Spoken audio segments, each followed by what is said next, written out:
Money.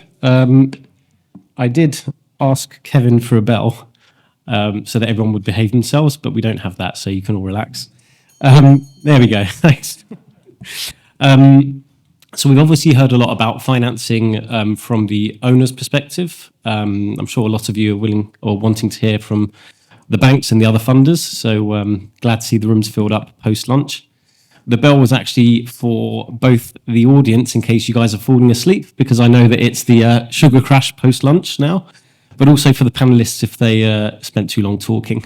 This isn't the Oscars, so self-promotion only goes so far. So we're going to cover a few different things today, and it's interesting. We've got a panel which is quite broad in terms of the type of financier that we have, covering different parts of the market, both in terms of who they are and also in terms of their coverage, which is one of the things we're going to hear from them about. So we're covering international banks. We've got some private credit, some leasing providers. The only missing link is the local banks, but of course Bilal was on an earlier panel, so we'll let him off. So we're going to start with coverage, and interesting to hear from each of the panelists about what types of clients or subsectors in the maritime space and geographies they are most active in and looking at. If we start from Souren and work down from there, please. Thanks for having me. It works, right? Yeah, Australis Maritime. I've been here for 4 years. I've moved back to Dubai. I grew up in the region, and we're focused globally on financing ship owners. Typically, our book consists of smaller and medium-sized ship owners, but it's, in all honesty, quite agnostic. And regionally, we've done quite a lot of work in the Middle East and India, and it makes a large percentage of our book. But similarly, we're agnostic. It just happens to be that this is a good market for us with an opportunity to seize. Okay, Anne-Laure? Hello, and thanks for inviting me. So I guess as a traditional bank, we have a very different positioning on our case, but we have exactly the same strategy in the Middle East than in Europe or anywhere else in the world. So we do target large size companies and top tier player in each shipping segment, including niche markets. It's true that given the size constraint that we have here in the Middle East, most of our clients are government related entities. It doesn't mean that we do not want to work with private companies or family owned companies. We have some in our portfolio, and we're very happy to keep this diversified portfolio. We have been in the Middle East for quite a long time, for decades. We entered the market with LNG financing. We diversified our portfolio with container ships, with UASC at the time, chemical tankers with the USCC. So most of those companies have been reshuffled, but we're still very active in the Middle East.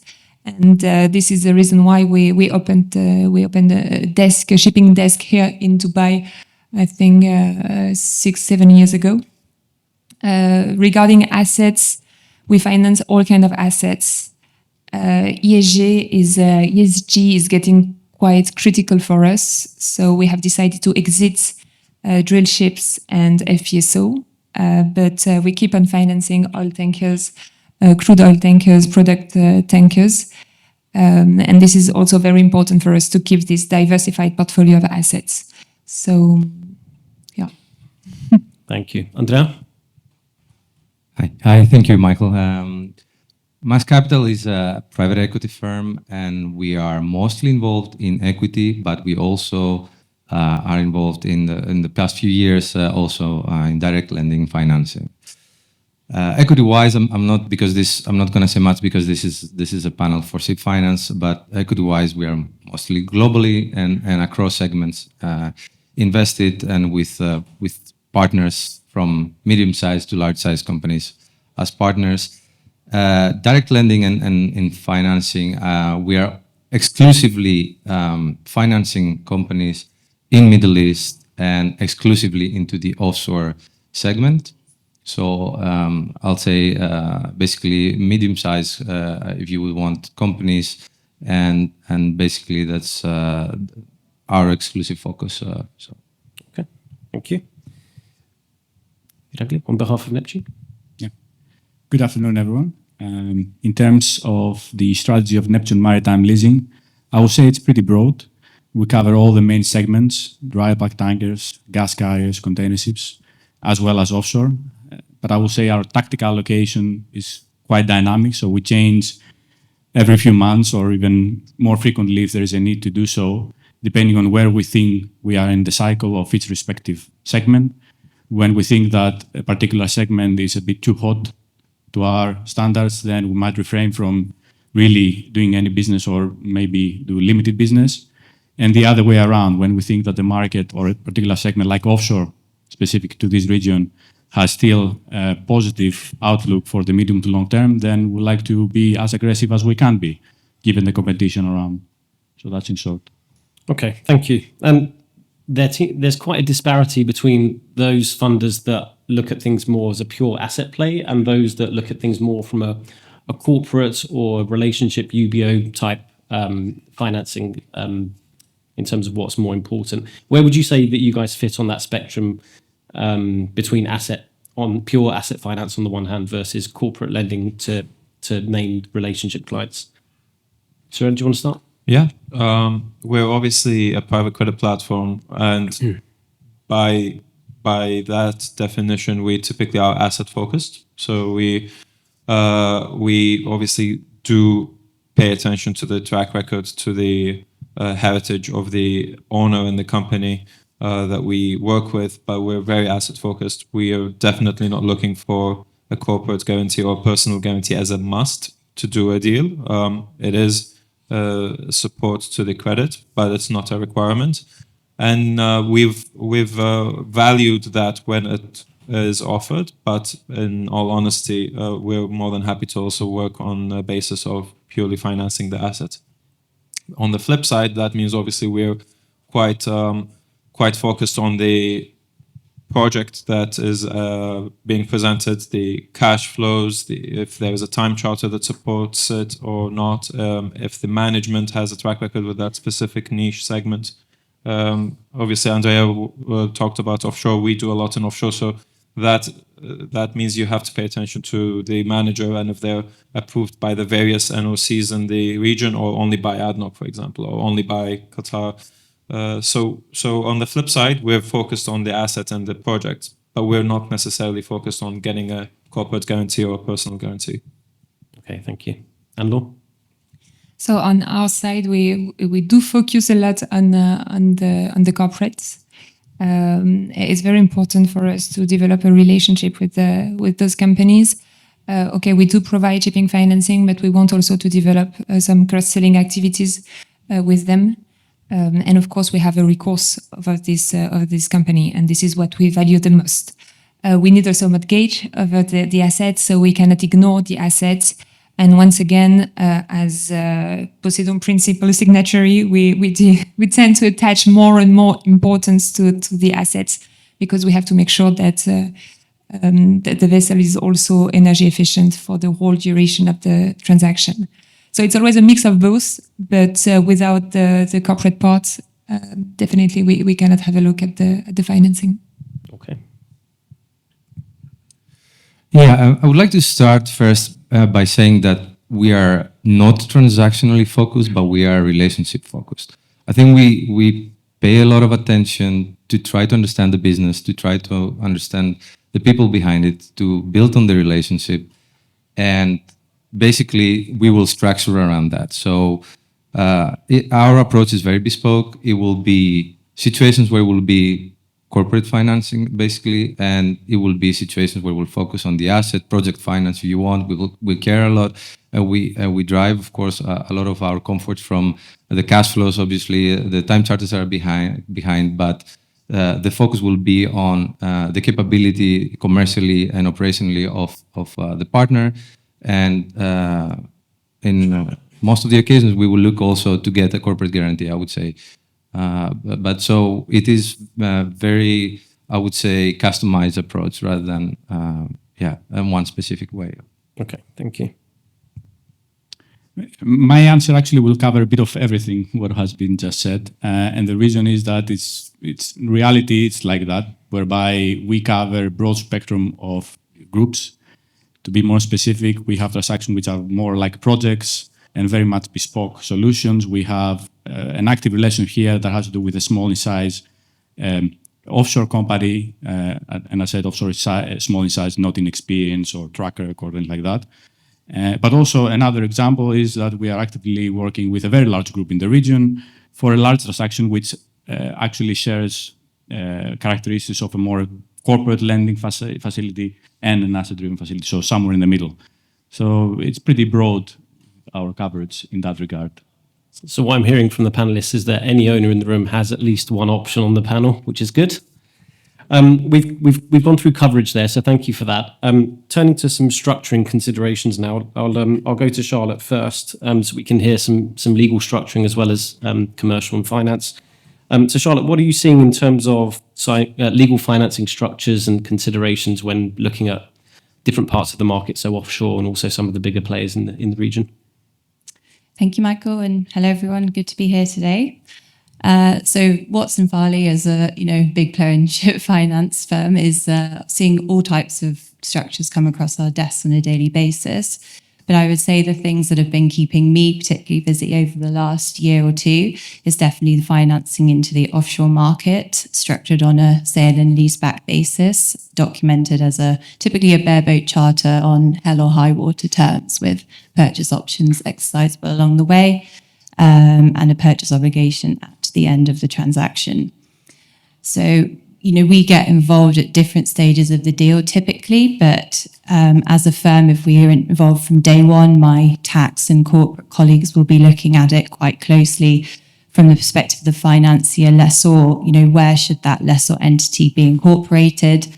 How should that lessor entity be owned? And what is the intended flag of the vessel to make sure it's the most efficient structure from a tax, regulatory and accounting perspective? And also to satisfy things like economic substance reporting requirements in jurisdictions like the Bahamas and Marshall Islands, which have always been pretty shipping friendly, but these things are becoming more and more difficult. Regionally, I think the sale and leaseback structure is quite attractive to financiers, where enforcement of mortgage has traditionally been quite difficult or at least convoluted at best. So retaining title to that asset, I think, is quite important and attractive.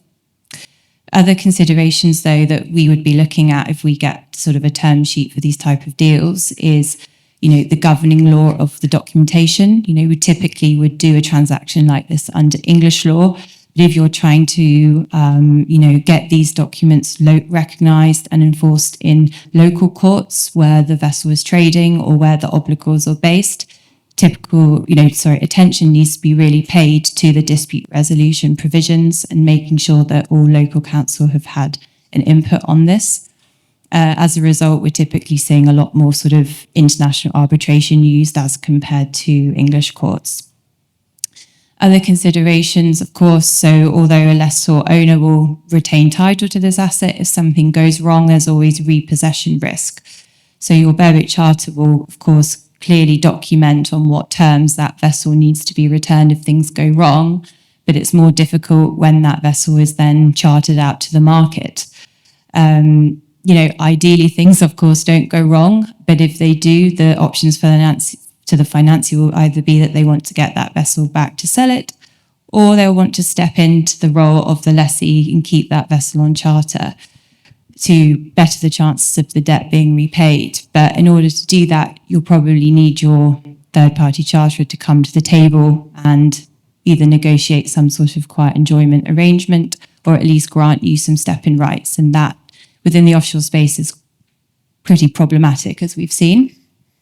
Another consideration that we've, it's got to come up on transaction we've done is around insurances. So it's pretty common in the offshore market that the third-party charterers are required to be named as co-assured on the policies. This is a particular point of interest for lenders because those named co-assures particularly block a payout by the underwriters if something went wrong and there was a total loss.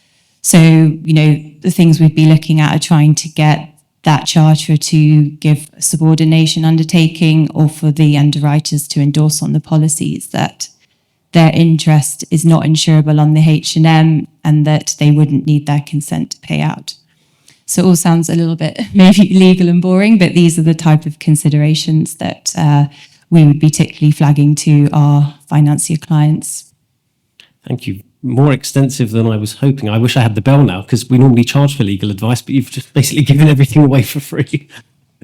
Onto the financiers. So some of the earlier panels were talking about the Norwegian bond market being very active, how a lot of the lending globally into this region in particular has dropped since 2011. Obviously, we're now starting to see banks come in, which is evident from the number of banks in the room, both local and international. And obviously, we've got leasing houses and providers and private credit as per the panel as well. So it's a very diverse financing market at the moment. From the panelist perspective, what are your structuring? What structuring aspects do you consider when you're looking to put a deal together? For those of you looking at equity and debt, how do you determine what you're going to do on any particular transaction? With obviously the prevalence of leasing, we know that Harris from Neptune has said that he compares the current shipping market to the aviation market of the 1970s, where leasing was only a sort of 1 or 2% of all the financing provided in that market then, and now it's more like 55%. And their perspective is that they expect that to follow a similar trajectory for shipping. So curious to hear from each of the panelists about what type of considerations you look at when structuring a deal. And if we start with Neptune. Sure. Just a comment before I answer that question on what you just said about the macro trend, which we think what started 2008 still continuing uninterruptedly, and that is that bank lending is shrinking. Yes, there are some ups and downs, especially the last couple of years because the markets have been good. But overall, the lending capacity coming from banks is stable at best the last few years, while at the same time, non-bank financiers, if we capture everything else, keeps increasing. Take, for example, in the chart of Clarkson's, I think not in the previous session, but the one before that, I think there was one piece missing, which is the growth of Chinese leasing since 2008. So the 150 billion that basically it's the gap that created by the European banks in particular was largely filled by Chinese leasing. I will argue, though, that still that's not enough. Maybe, yes, if we look momentarily, that everything seems to be well-funded at present, and there are lots of comments coming that there is ample liquidity out there for deals. When you want to really start the process of renewing the fleet, that will need hundreds of billions. And for us, that's the pie, the big pie that we would like to try to capture a significant piece of it. And we are nowhere near of having enough capacity coming from any source to cover the fleet renewal that sooner or later we'll have to face. So more on the structures now. Sorry for my long comment on that. The structures, basically we structure everything according to what is required for each case, obviously, but also very much on where we feel we are in the cycle. If we feel we are in a particular segment that we feel has more bottoming elements with nice outlook, with limited orders to be delivered, maybe the average age is high, that's a very interesting segment for us to become more and more aggressive. And of course, in that space, we'll need to find the right groups to team up with, because that's extremely important as the asset is. And similarly, if we feel, as I said, that a particular segment it's a bit too hot for us, then we'll just refrain from doing business. Simple as that. Okay. I'll let Anne-Laure jump in here because she might have something to say about the banks and their position. And also for SocGen, of course, you have the advisory side of your business as well. So it would be good to hear for everyone to hear about that. I guess both are linked. It's true. I think there are two elements that we need to point out and that can be quite relevant in this analysis for traditional banks. The first one is that we have been facing very strong competition on our markets. So this has pushed us actually to further develop the product range we can offer. And the second element is that we are under huge and increasing regulatory pressure with Basel IV. So and we can reasonably Basel IV will not have the same impact for all the banks because it will depend on the current risk internal model of the banks, the current exposure of the bank, but still we can reasonably assume that it will increase the capital allocated to shipping financing. So it means that for a given amount of financing, the banks will allocate a higher amount of capital.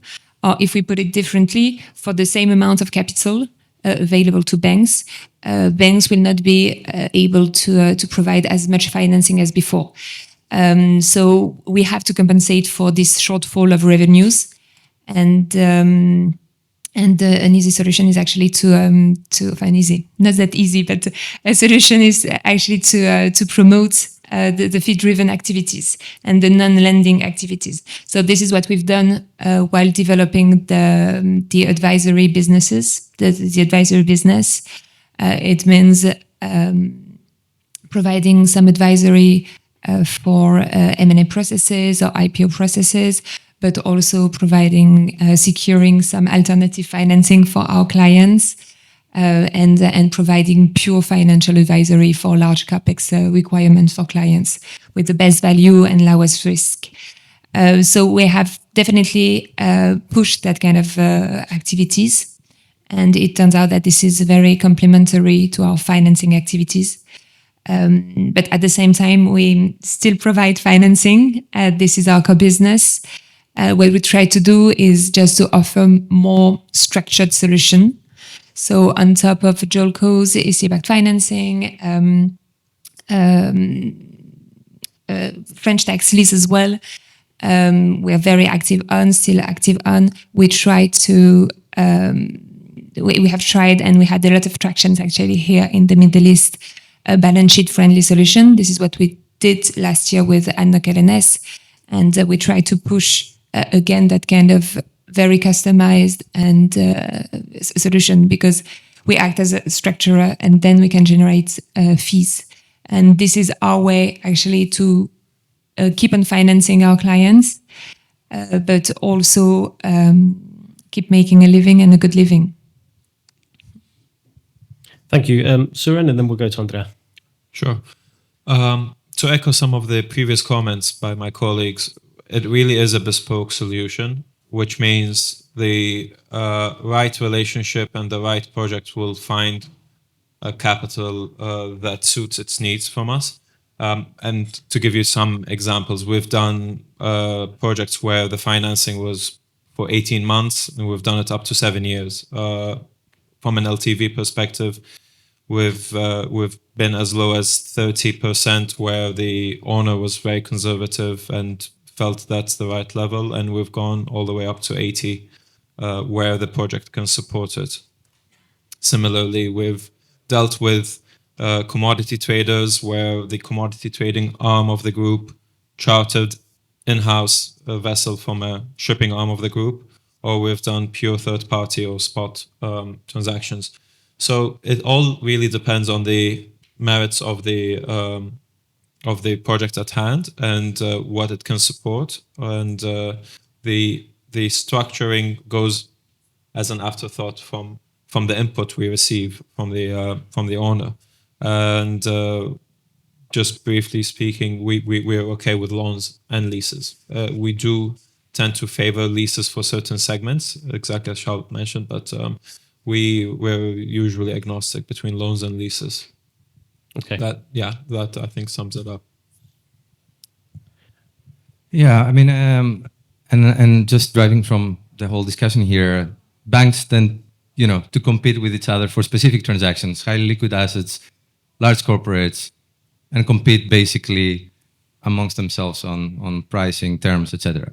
And I think funds take a bit of a more bespoke approach, more specific to the project, to the client, and so we do as well.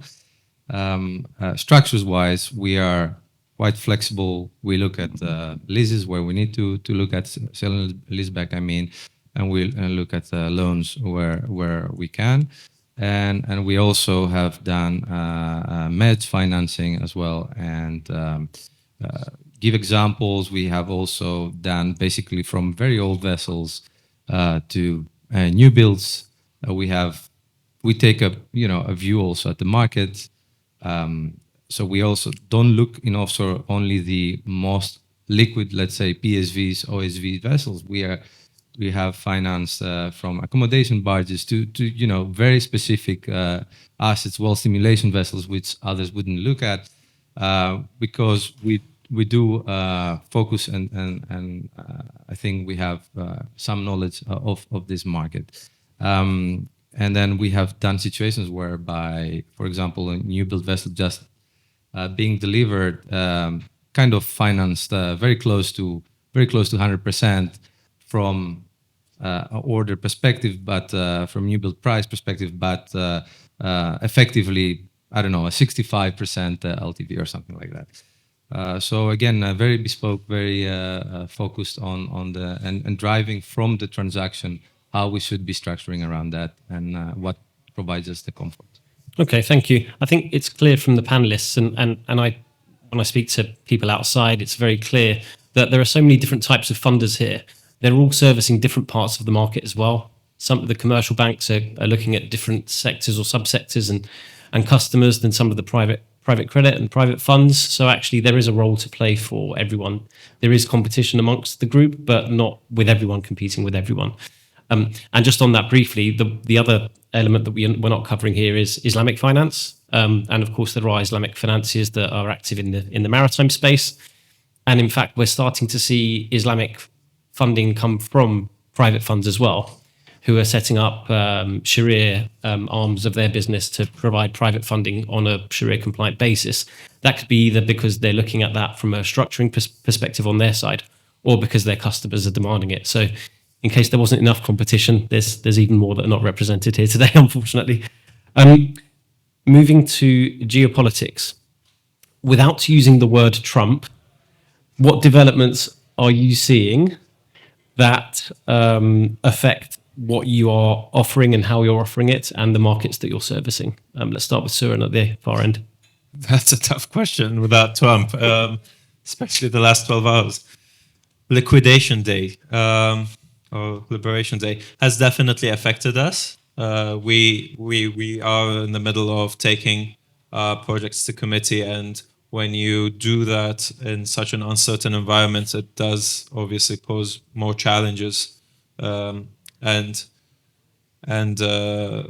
world trade is a question mark, I think, until 12 hours ago, and who knows really how it will shape out.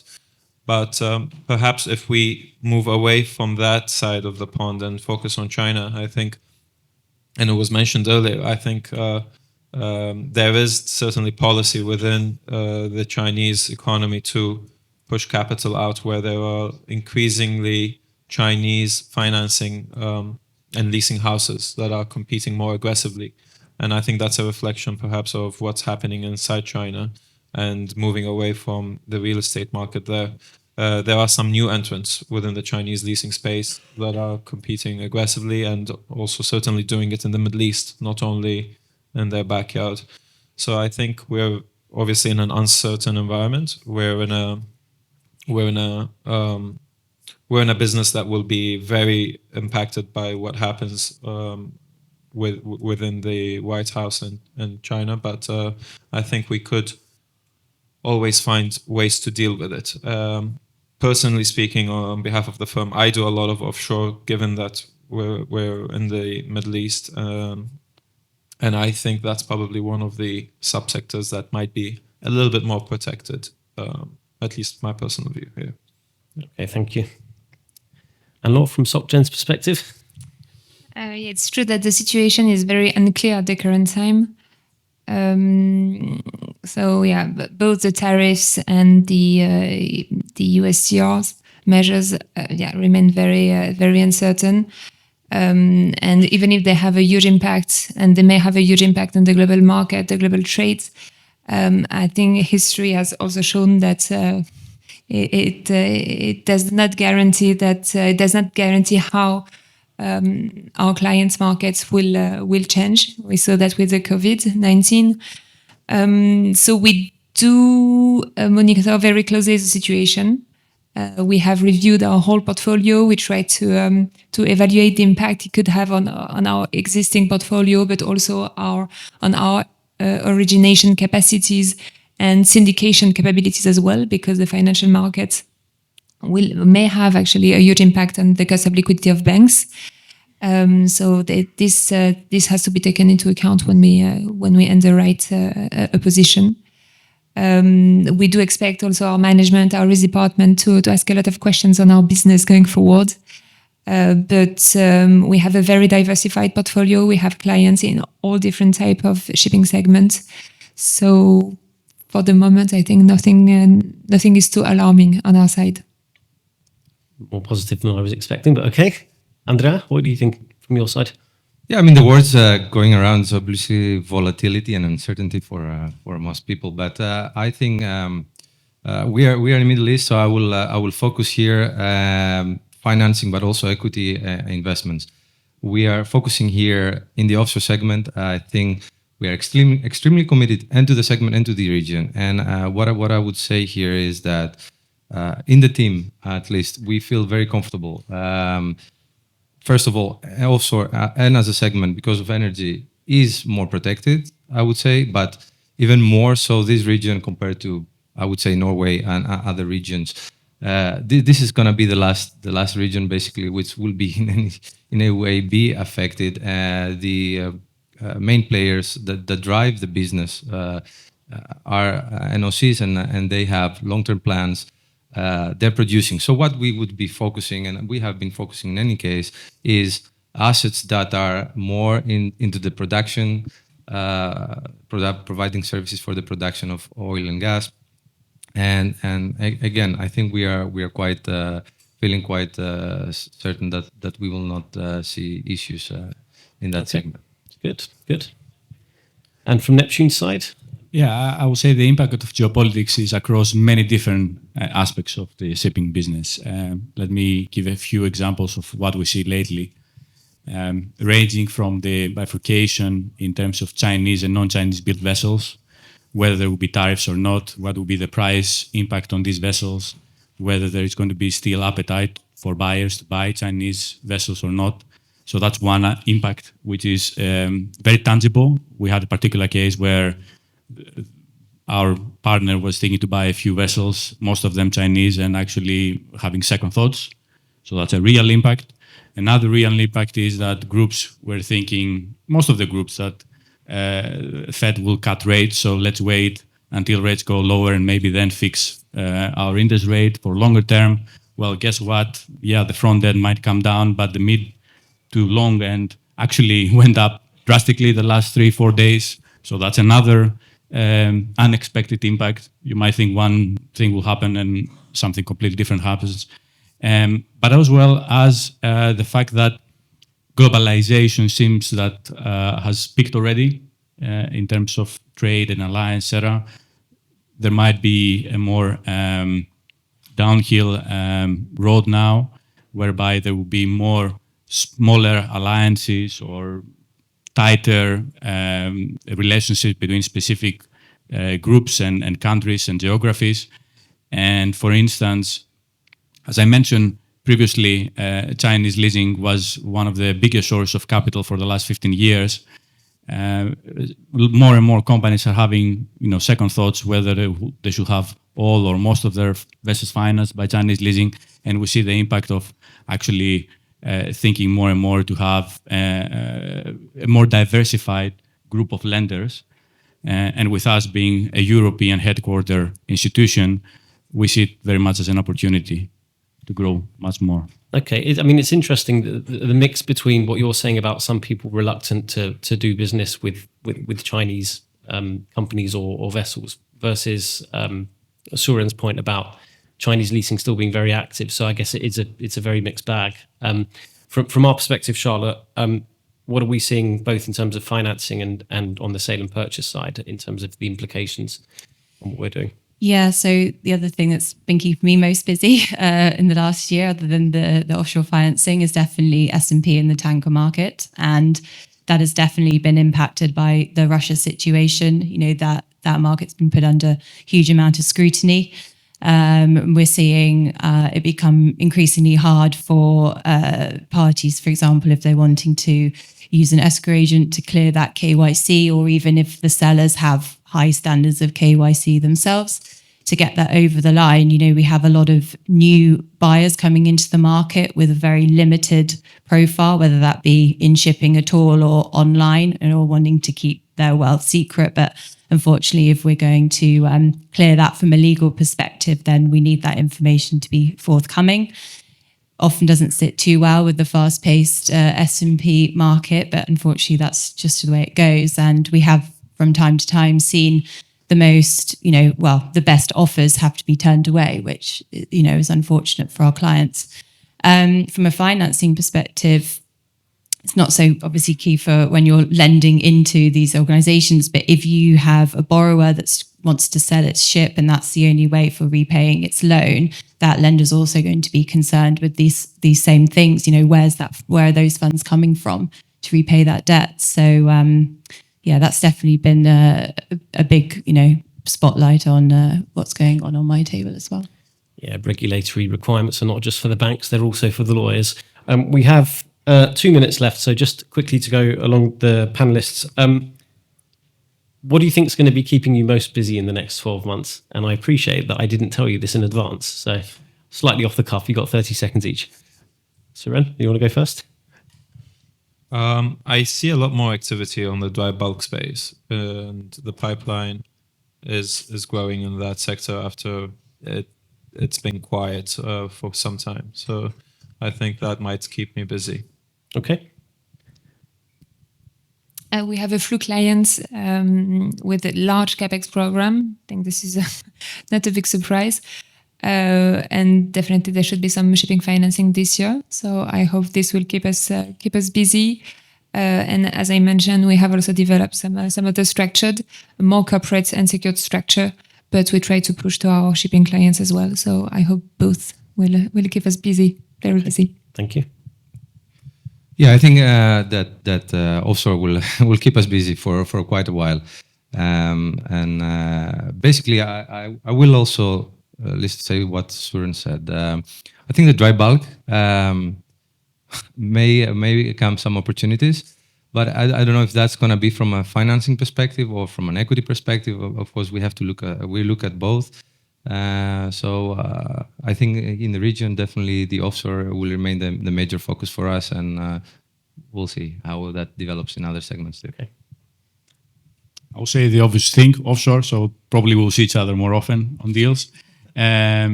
But also, as Andreas said, dry bulk gets more and more interesting, especially the last few months with a correction in prices. And geographically, I will say that this is an important market for us. We have been developing since day one, so 3 years now. We have a number of active lessons in the region, and we'd like to double, triple them in the years to come. So simple as that. Okay. Charlotte, anything from your side? Something a bit different, perhaps. I think we're seeing quite a lot of people re-domiciling their companies into the UAE now, mainly for tax reasons, but also, as I touched on earlier, the economic substance reporting requirements are becoming more difficult. And I see that continuing. And if they're coming with financing attached to them, then there's quite a lot more considerations to come with it and restructuring of the deals. Thank you, everyone. Questions? No? Okay. Thank you, everyone.